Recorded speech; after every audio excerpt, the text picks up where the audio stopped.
Om Swastiastu. Om Swastiastu. Para pemirsa Yuda Triguna Channel dimanapun berada, kali ini kita menghadirkan seorang tamu yang sudah biasa hadir di channel Yuda Triguna, yaitu Ide Bagus Gede Arsana. Ya, saking Griya Mayun buduk. Om Swastiastu Tuh Haji nggih. Om Swastiastu Tuh Haji.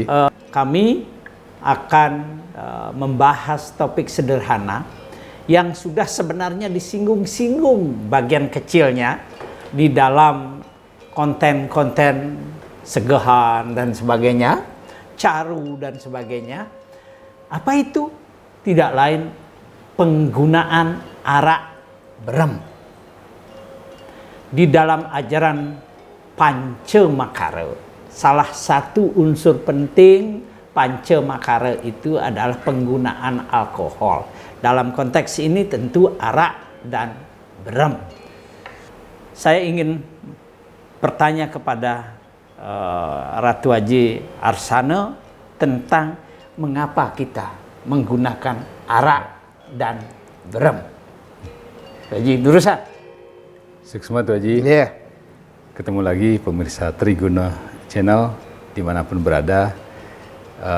Dalam pembahasan yang menarik ini, barangkali kita sudah sering melihat di dalam prosesi upacara banyak dipergunakan tetabuhan yang berupa arak dan berem.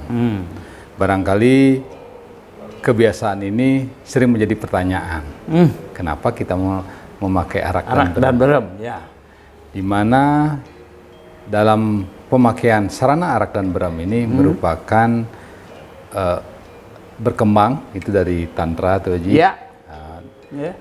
Yang terinspirasi daripada evolusi kehidupan dan kematian dari kita sebagai manusia dan diimplementasikan di dalam kegiatan upacara sebagai suatu utpetistiti, di mana araklah dan berem juga sebagai simbolis untuk mengimplementasikan daripada karma dari masyarakat yang barangkali tidak memahami tentang puja dan mantra. Iya. Kemudian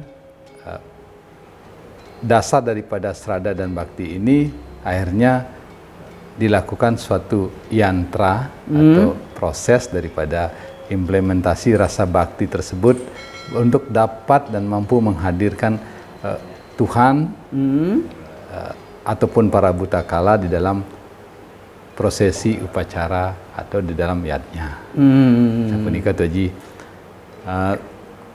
Ini pun tidak terlepas daripada kenapa si arak dan berem ini sebagai simbol kehidupan dan juga perlino atau kematian, di mana arak dan berem ini sering diumpamakan atau dianalogikan sebagai dwi aksara di dalam Rua Bineda, yaitu aksara ahkara dan aksara angkara. Nah, seperti itu. Bisa kami jelaskan Tuh Haji kenapa memakai arak dan berem? Para pemirsa yang budiman, digunakannya arak berem karena itu adalah simbolisasi dari hidup dan mati.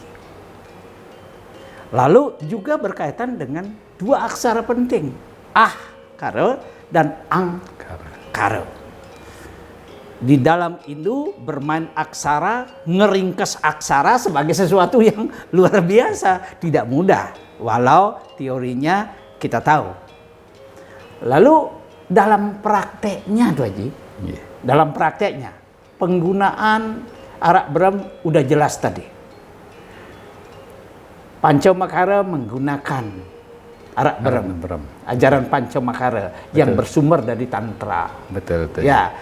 Simbolnya jelas, makna simboliknya jelas. Ang. Betul. Pengen sampun kenten simbol dari kehidupan dan perlina kematian. Lalu dalam prakteknya sebaiknya kita menggunakan arak berem itu seperti apa? Bolehkah kita menggunakan arak berem, kita campur dalam satu tempat, ang, seperti itu kira-kira seperti gimana ya seharusnya menurut panduan sastra kita? Suksma Haji, kalau dilihat daripada proses tadi, karena arak dan berem itu disimboliskan sebagai kehidupan dan kematian dan juga di dalam tergolong di dalam dwi aksara sebagai ahkara dan angkara.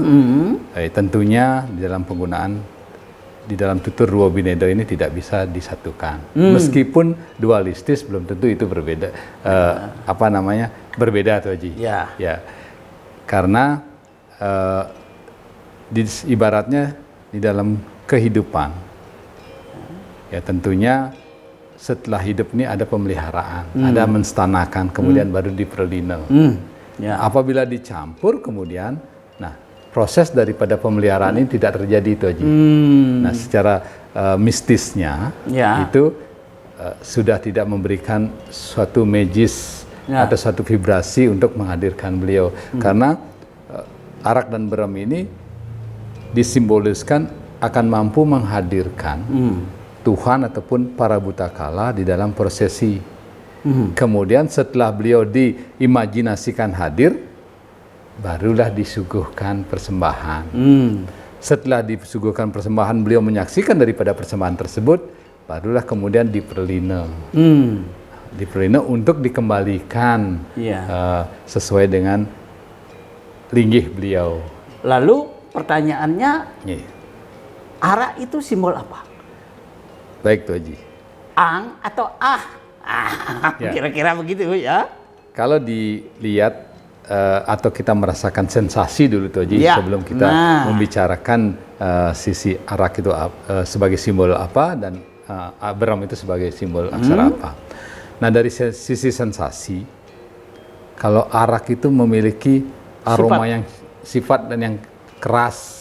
Baik dari sisi bau. Keras ya. Kalau dibauin keras ya? Keras Tuh Haji. Gitu. Apabila Tuh Haji minum, kemudian terasa di tenggorokan dan di dada itu terasa panas. Namun di perut akan dingin. Oh, gitu sensasinya. Sensasinya. Arak itu. Iya. Itu simbol apa kalau gitu? Itu makanya disimbolkan sebagai maskulin atau sebagai ahkara atau sebagai ayah. Dan begitu Tuh Haji, sebagai purusa. Kemudian kalau berem itu memiliki sifat dingin. Pada saat kita minum terasa dingin, namun di perut akan panas. Berem itu tasak di perut disebut ya. Itu makanya itu disimbolkan sebagai feminim, prakerti atau perdana itu sebagai ibu.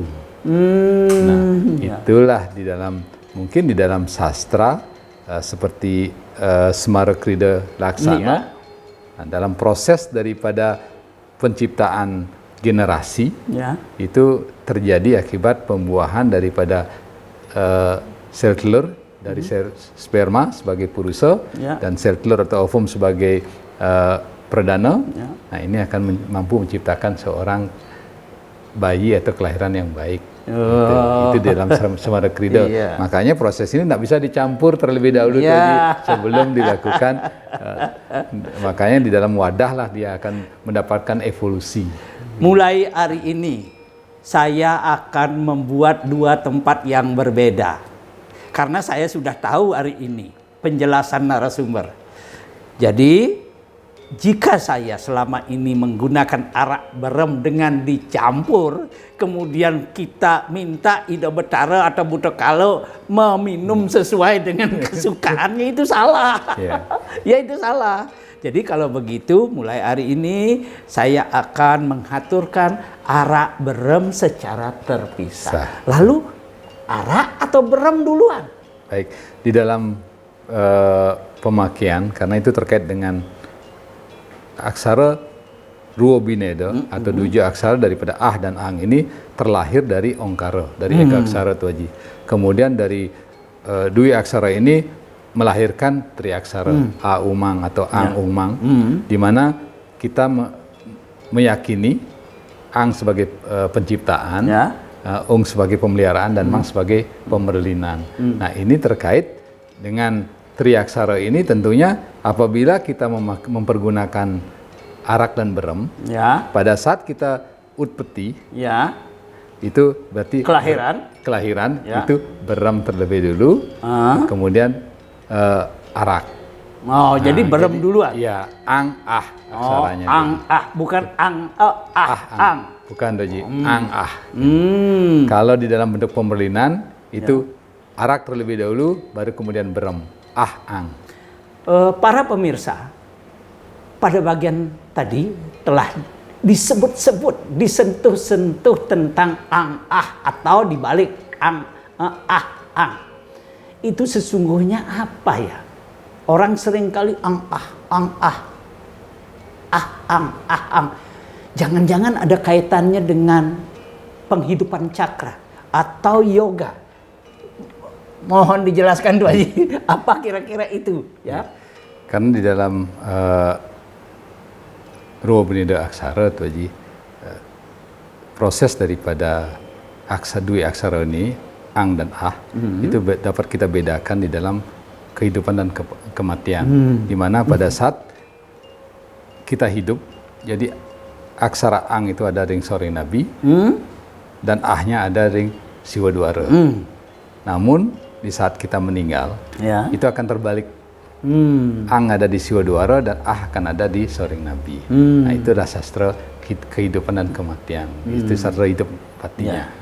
Ketika di dalam konteks yoga tuh Haji. Apabila kita hidup, pasti aksara itu yang ang adalah di soring nabi, yang adalah di siwadwara.